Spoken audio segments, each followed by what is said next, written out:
Hai, selamat datang di channel Anita Rahman Chan. Dukung channelku ya dengan cara subscribe, like, comment, and share sebanyak-banyaknya ya. Satu lagi, bunyikan loncengnya agar kalian dapat update terbaru dari novelku. Terima kasih. Hope episode 14. Di rumah sakit jiwa. Di dalam kamarnya, dia menuliskan sebuah surat untuk keluarganya. Semuanya diceritakannya termasuk keberadaannya. Jam makan malam tiba. Ziko dan pasien lainnya menuju ruangan. Makanan telah ditata di atas meja dengan alas sebuah piring stainless. Perawat wanita menghampiri Ziko. "Apa kamu sudah menulis semuanya?" tanya perawat sembari melihat sekeliling. Ziko menganggukkan kepalanya. "Besok aku izin untuk mengirimkan surat kamu. Jadi aku harap kamu baik-baik di sini. Hindari perawat itu," ujar perawat wanita sembari melirik ke arah perawat pria yang memukul Ziko beberapa hari lalu. Ziko kembali menganggukkan kepalanya. Di kediamannya, Nyonya Amel memilih makan malam bersama dengan Zira dan cucunya di kediaman anaknya. "Mama, tadi kami main sama Om," celetuk Zen. Zira melirik ibu mertuanya. "Om membawa kami bermain semua wahana," timpal Zahir. "Tati, Oma tatit, jadi main sama Om," sahut Rizaira yang bicaranya belum selancar kedua kakaknya. Tapi Zira paham dengan ucapan si cantik. Makan malam telah selesai. Si kembar berlari ke ruang televisi untuk menonton film favorit mereka. "Zira," ujar Nyonya Amel. "Iya, Ma?" Mama dan Sultan Haki tidak sengaja bertemu di mall. Karena kaki Mama sakit, dia menemani Triple Z main. Jelas Nyonya Amel, agar tidak terjadi salah paham antara dirinya dan Zira. "Iya, Ma, aku paham." Zira kembali melihat layar televisi. "Zira, apa kamu tidak ada keinginan untuk menikah?" Pertanyaan Nyonya Amel membuat Zira menatap wajah mertuanya dengan sangat lekat. "Aku tidak ada keinginan untuk menikah. Untukku, Ziko yang terakhir," sahutnya tegas. "Iya, Mama tahu. Tapi apa kamu tidak kasihan dengan Triple Z?" Zira melihat ketiga anaknya yang sedang serius menonton, sembari menikmati makanan ringan di depan mereka. Mereka membutuhkan figur seorang papa. Tidak ada yang bisa menggantikan posisi Ziko. Tapi untuk menjadi pemeran figuran masih ada, Zira. Nyonya Amel menggenggam jari menantunya. "Mama harap kamu memikirkan anak-anak. Jika Sultan Haki ataupun ada pria lain yang melamar kamu, terimalah. Mama tidak ingin kamu merana seperti ini," ujar Nyonya Amel menangis. "Sudah waktunya kamu memiliki suami, Zira." "Ma, aku tidak bisa. Cintaku hanya untuk Ziko," sahutnya. "Iya sayang, Mama tahu. Jika kamu terus seperti ini, sampai kapanpun pria lain tidak akan bisa merebut perasaan kamu." Zira menghembuskan nafasnya secara kasar. Permintaan mama mertuanya membuatnya pusing. "Kamu juga dulunya tidak mencintai Ziko. Tapi kebersamaan kalian membuat cinta kalian tumbuh. Mama yakin, lambat laun cinta di dalam diri kamu akan muncul. Aku tidak tahu, Ma. Untuk sekarang, biarkan aku sendiri dengan anak-anak." "Iya sayang, tapi pikirkan tumbuh kembang anak-anak. Umur Mama sudah tua. Entah sampai kapan Mama bisa merawat dan memperhatikan tumbuh kembang Triple Z. Jika ada sosok suami, kamu tidak harus mengurusi semuanya. Fokus dengan tumbuh kembang Triple Z." Zira mendengarkan setiap kata yang terlontar dari mulut wanita parubaya itu. Rambut putih yang mulai menebal dan keriput telah ada di sekitar wajahnya. Tapi karismanya sebagai nyonya besar masih terlihat jelas. "Mama pulang ya." Nyonya Amel mengecup menantunya dan ketiga cucunya. Tiba waktunya tidur. Triple Z masih berada di dalam kamar yang sama. Hanya saja terkadang Rizaira yang manja ingin tidur dengan mamanya. Sebelum tidur, rutinitas Zira membacakan buku pengantar tidur. Mata ketiga anaknya mulai sayu ketika mendengar cerita dari mamanya. Sampai si sulung bertanya, "Ma?" "Iya sayang," sahut Zira. "Apa Uncle Haki sama dengan Papa?" tanyanya. Zira tersenyum mendengar ucapan yang terlontar dari mulut imut itu. "Beda sayang, Papa sangat tampan. Jika kamu dan Zahir besar, pasti akan seperti Papa," jelasnya. "Apa Uncle bisa jadi Papa Zahir?" Zira langsung gelagapan bingung harus menjelaskan apa. "Mama jawab." Zahir menggoyangkan tangan mamanya. "Tidak sayang, Papa kalian adalah Papa Ziko, dan Uncle hanya teman Mama," jelasnya. "Tapi aku mau Uncle jadi Papa," ujar si cantik. Sudah waktunya tidur sayang, ujar Zira dan mengecup dahi ketiga anaknya. Di dalam kamarnya, Zira memikirkan semua ucapan anaknya. Apa yang harus aku lakukan? Gumamnya bingung. Ucapan ketiga anaknya seperti sebuah keinginan yang ingin diwujudkan. Tidak mungkin aku menikah dengan pria lain. Aku hanya mencintai satu pria.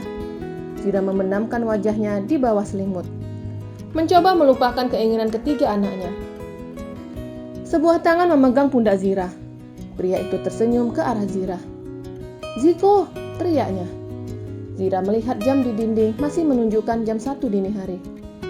"Aku bermimpi lagi," gumamnya. Zira keluar kamarnya untuk mengambil minum. Tapi dia mendengar di kamar anaknya ada suara yang menangis. Zira buru-buru menghampiri kamar anaknya. Terlihat si cantik sedang menangis. "Kenapa sayang?" tanya Zira sembari mengelus rambut anaknya. "Papa datang lalu pergi lagi," sahutnya. Zira memeluk anaknya dan membawa si bungsu bersamanya. Mereka ke dapur bersama-sama. Zira memberikan air mineral untuk anaknya. "Mama, Zaila mau bobo sama mama," ujarnya. "Iya sayang." Zira menggendong anaknya ke kamarnya. Di atas tempat tidur, Zira menanyakan tentang mimpi anaknya lagi. "Tadi Zaira mimpi papa lagi ngapain?" "Papa datang ke Kamal. Zaira mau itu, tapi papa nggak kasih. Lalu Zaira nangis," jelasnya. Zira memikirkan mimpinya dan mimpi anaknya. "Ya sudah, bobo lagi, besok sekolah." Zira menyelimuti anaknya dan memeluk anaknya, memberikan dekapan kasih sayang sebagai seorang ibu dan juga seorang bapak. Beberapa hari kemudian, "Mengenai liburan kalian bagaimana?" tanya Nyonya Amel ketika sedang di meja makan. Zelin melirik suaminya. "Oh iya mah," sahut Koko gugup. "Mama hanya mengingatkan saja, penerbangan kalian besok loh, jadi ada baiknya siapkan semuanya." "Iya mah," sahut Koko. Selesai makan, Zelin menarik tangan Koko. "Kita bisa membatalkan liburan ini," ujar Zelin. "Jangan, aku izin hari ini pulang siang. Kamu siapkan saja semuanya, kita akan berangkat besok," sahut Koko. "Apa kamu yakin?" tanya Zelin ragu. "Aku sudah berobat, dan aku akan memenuhi kewajibanku ke kamu," sahut Koko sembari mengelus pipi istrinya. Ucapan Koko membuatnya senang. Setelah sekian lama, dia akan merasakan nikmatnya surga dunia. "Aku berangkat," ujar Koko dan Zelin menganggukkan kepalanya senang. Dia kembali ke kamarnya untuk menyiapkan segala keperluan yang akan dibawanya. Pak Budi datang ke taman menghampiri Nyonya Amel. "Nyonya, ada surat," ujar Pak Budi menyerahkan satu amplop ke majikannya. "Dari siapa, Pak?" tanyanya sembari membaca nama pengirim. "Ziko," baca Nyonya Amel dan langsung menyobek amplop itu. "Jika Mama membaca surat ini, itu tandanya Iko masih hidup. Iko berada di sebuah rumah sakit jiwa di kota A. Jemput Iko, Mah." Iko tidak mengirimkan surat ini ke Zira, hanya Mama Iko kirim. Ziko ingin memberi kejutan untuk Zira. Nyonya Amel mengerutkan dahinya dan menyerahkan ke Pak Budi, tidak membaca lanjut isi surat itu. Pria parubaya itu ikut membaca isi surat itu. "Bagaimana menurut Bapak?" tanya Nyonya Amel. "Saya merasa aneh. Setelah beberapa tahun ada yang mengaku sebagai Tuan Ziko," sahutnya. "Itu yang saya bingungkan. Bisa saja ini orang iseng yang memang mempunyai dendam dengan keluarga kita," sahut Nyonya Amel. "Yang Nyonya pikirkan bisa saja terjadi, mengingat banyaknya saingan rahasia grup." Nyonya Amel kembali menarik kertas yang di tangan Pak Budi, mencoba menyamakan tulisan itu dengan tulisan Ziko. Membawa surat itu ke perpustakaan. Di sana masih tersimpan buku-buku sekolah Ziko, bahkan semua tulisan Ziko semasa dia masih menjadi presiden direktur. Mencari buku-buku Ziko di atas rak, Nyonya Amel meminta Pak Budi untuk membantunya menurunkan kotak yang di dalamnya ada buku Ziko. Mencocokkan tulisan di buku dengan surat itu. "Sangat berbeda. Tulisan yang di surat ini sangat kacau," ujar Nyonya Amel dan meminta Pak Budi untuk mengembalikan kotak itu ke tempat semula. "Nyonya, apa tidak sebaiknya kita menghubungi rumah sakit ini?" Nyonya Amel mangut paham. "Cari nomor telepon rumah sakit itu," titahnya. Pak Budi bergerak cepat dengan menanyakan nomor telepon rumah sakit jiwa ke perusahaan telekomunikasi. "Nyonya, ini nomor teleponnya," ujar Pak Budi menyerahkan nomor yang didapatnya ke majikannya. Nyonya Amel segera menghubungi nomor rumah sakit itu. Panggilan itu lama tidak dijawab. Tapi wanita parubaya itu tidak putus semangat. Mencoba dan terus mencoba sampai ada sahutan dari sana. "Halo, apa betul ini rumah sakit jiwa di kota A?" tanya Nyonya Amel. "Ya betul, ada yang bisa dibantu?" tanya seseorang dari ujung sana. Apa di sana ada pasien bernama Ziko? Kapan kira-kira masuk rumah sakit ini?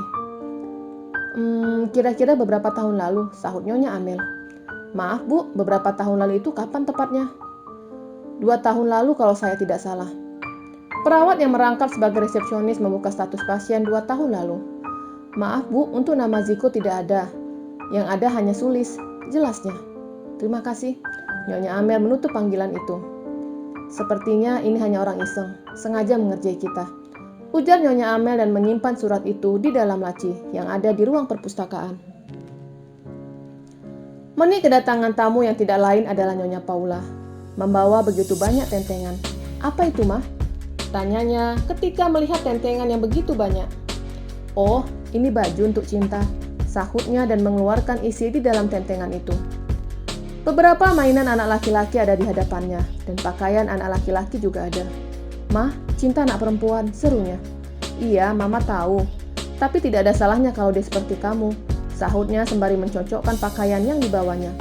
Apa maksud Mama? Tanyanya bingung.